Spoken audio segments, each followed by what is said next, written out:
ਦਰਸ਼ਕੋ ਫਿਰ ਦੁਬਾਰਾ ਤੁਹਾਡਾ ਸਵਾਗਤ ਹੈ ਪ੍ਰੋਗਰਾਮ ਸੱਚਾ ਸੱਚ ਵਿੱਚ।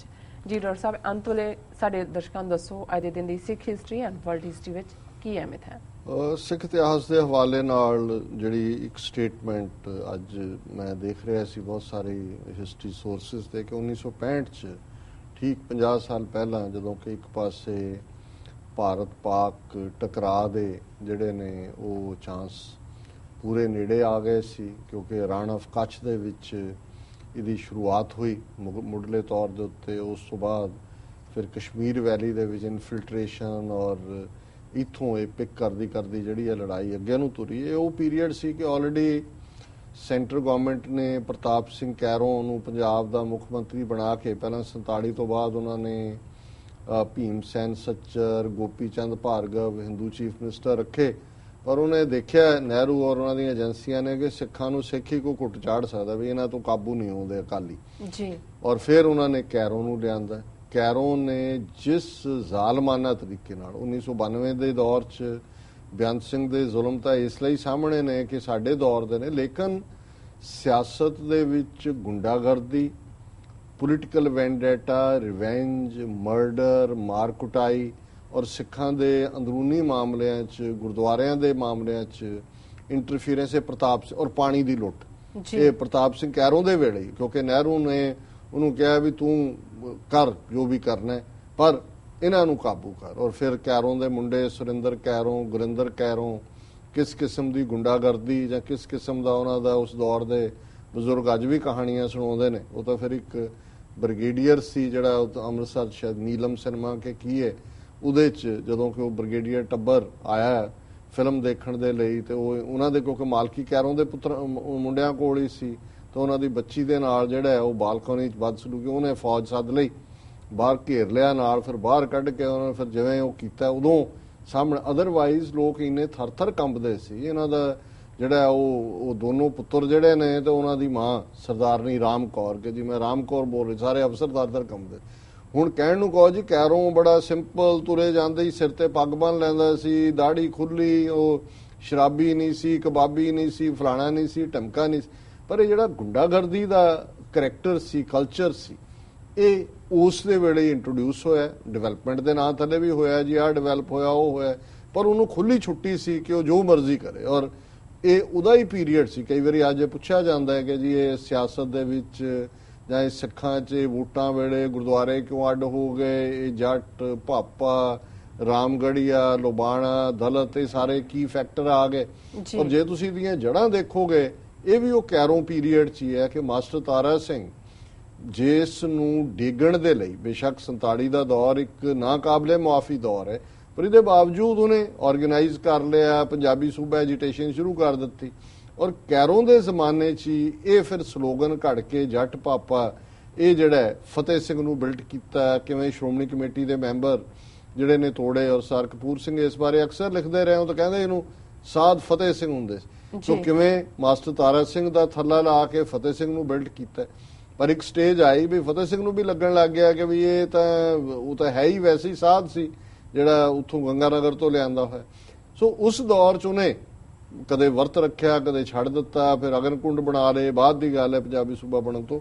ਪਰ 65 ਦੇ ਪੀਰੀਅਡ 'ਚ ਇੱਕੋ ਪੀਰੀਅਡ ਆਇਆ ਕਿ ਉਹਨੇ ਵਰਤ ਰੱਖਿਆ ਸੀ ਤੇ ਫਿਰ ਅਪੀਲਾਂ ਸ਼ੁਰੂ ਹੋ ਗਈਆਂ ਕਿ ਜੀ ਸੰਤ ਜੀ ਵਰਤ ਨਾ ਰੱਖਣ, ਇਹ ਦੇਸ਼ ਨੂੰ ਖਤਰਾ ਹੋ ਗਿਆ, ਇਹ ਹੋ ਜਾਏਗਾ, ਉਹ ਹੋ ਜਾਏਗਾ। ਔਰ ਇਸ ਦੌਰ 'ਚ ਉਹਨੇ ਇੱਕ ਟੁੱਟੀ ਜਿਹੀ ਸਟੇਟਮੈਂਟ ਵੀ ਦੇ ਦਿੱਤੀ ਜਿਹਦੀ ਬੜੀ ਚਰਚਾ ਹੁੰਦੀ ਹੈ ਕਿ ਜੀ ਮੈਨੂੰ ਪੰਜਾਬੀ ਸੂਬਾ ਦੇਸ਼ ਤੋਂ ਪਿਆਰ ਹੈ ਕਿ ਜੀ ਮੈਨੂੰ ਭਾਰਤ ਨਾਲੋਂ ਪੰਜਾਬੀ ਸੂਬਾ ਪਿਆ। ਉਹਨੂੰ ਬੜਾ ਕੋਟ, ਹਾਲਾਂਕਿ ਫਤਿਹ ਸਿੰਘ ਜਿਹੜਾ ਏਜੰਸੀਆਂ ਦੇ ਲਈ ਸੀ ਔਰ ਇਹੀ ਕਾਰਨ ਸੀ ਕਿ ਜੇ 65 ਦੀ ਜੰਗ ਤੋਂ ਬਾਅਦ ਜਿਹਦੇ 'ਚ ਕਾਫੀ ਵੱਡੀ ਕੰਟਰੀਬਿਊਸ਼ਨ ਸਿੱਖ ਫੌਜੀਆਂ ਦੀ ਜਾਂ ਲਾਲ ਬਹਾਦਰ ਸ਼ਾਸਤਰੀ ਦਾ ਉਹ ਦੌਰ ਜਿਹਦੇ 'ਚ ਉਹਨੇ ਦੇਖ ਲਿਆ, ਤੇ ਉਸ ਪੀਰੀਅਡ 'ਚ ਫਤਿਹ ਸਿੰਘ ਨੂੰ ਜਿਹੜਾ ਫਿਰ ਉਹ ਵੀਜ਼ਾ ਦੇ ਕੇ ਇੰਗਲੈਂਡ ਦਾ ਉਧਰ ਨੂੰ ਤੋੜ ਦਿੱਤਾ।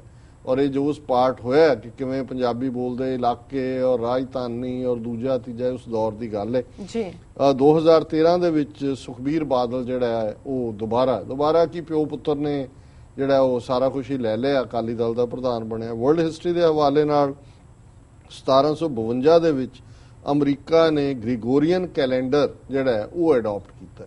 ਹੁਣ ਗ੍ਰੀਗੋਰੀਅਨ ਕੈਲੰਡਰ ਦੇ ਵਿੱਚ ਕੀ ਸੀ ਕਿ ਜਿਵੇਂ ਜੇ ਸਪਟੈਂਬਰ 3 ਹੈ ਅੱਜ, ਤੇ ਲੋਕਾਂ ਨੂੰ ਕਿਹਾ ਗਿਆ ਵੀ ਅੱਜ 3 ਨਹੀਂ ਹੈ, ਅੱਜ 14 ਸਤੰਬਰ ਹੈ, ਕਿ 11 ਦਿਨ ਜਿਹੜੇ ਨੇ ਉਹ ਉਹਦੇ ਚੋਂ ਗਾਇਬ ਐਡ ਕਰ ਦਿੱਤੇ ਜੀ। ਔਰ ਇੱਥੇ ਰਾਈਟਿੰਗ ਹੋ ਗਈ ਕਿ ਜੀ ਸਾਡੀ ਜ਼ਿੰਦਗੀ ਦੇ 11 ਦਿਨ ਤੁਸੀਂ ਗਾਇਬ ਕਰਤੇ। ਇਹੀ ਕਾਰਨ ਹੈ ਹੁਣ ਜਦੋਂ ਇਹ ਕਿਹਾ ਜਾਂਦਾ ਹੈ ਕਿ ਵਿਸਾਖੀ 1699 ਚ ਜਿਹੜੀ ਆ ਉਹ 29 ਮਾਰਚ ਨੂੰ ਸੀ ਜਾਂ 30 ਮਾਰਚ, ਗਲਤ ਨਹੀਂ ਹੈ, ਪਰ ਕਿਉਂਕਿ ਜਦੋਂ ਗ੍ਰਿਗੋਰੀਅਨ ਕੈਲੰਡਰ ਆਇਆ ਉਹਦੇ ਚ ਦਿਨ ਚੱਕ ਦਿੱਤੇ ਤੇ ਉਹ 12-13 ਅਪ੍ਰੈਲ ਨੂੰ ਚਲੀ ਗਈ।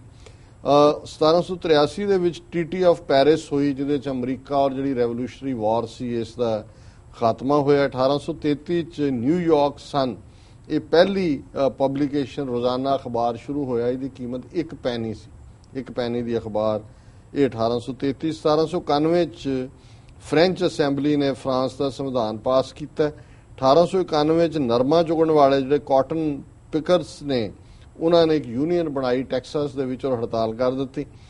1900 ਦੇ ਵਿੱਚ ਬ੍ਰਿਟਨ ਨੇ ਜਿਹੜਾ ਉਹ ਨੇਟਲ ਸਾਊਥ ਅਫਰੀਕਾ ਦੇ ਪ੍ਰੋਵਿੰਸ ਨੂੰ ਆਪਣਾ ਜਜ਼ਬ ਕਰ ਲਿਆ, ਆਪਣਾ ਹਿੱਸਾ ਬਣਾ ਰਿਹਾ। 1917 ਚ ਪਹਿਲੀ ਵਾਰ ਲੰਡਨ ਦੀ ਨਾਈਟ ਬੰਬਿੰਗ ਜਰਮਨ ਫੋਰਸਿਸ ਨੇ ਸ਼ੁਰੂ ਕੀਤੀ ਔਰ 1940 ਚ ਪਹਿਲੀ ਵਾਰ ਕਲਰ ਟੀਵੀ ਦਿਖਾਣਾ ਸ਼ੁਰੂ ਹੋਇਆ।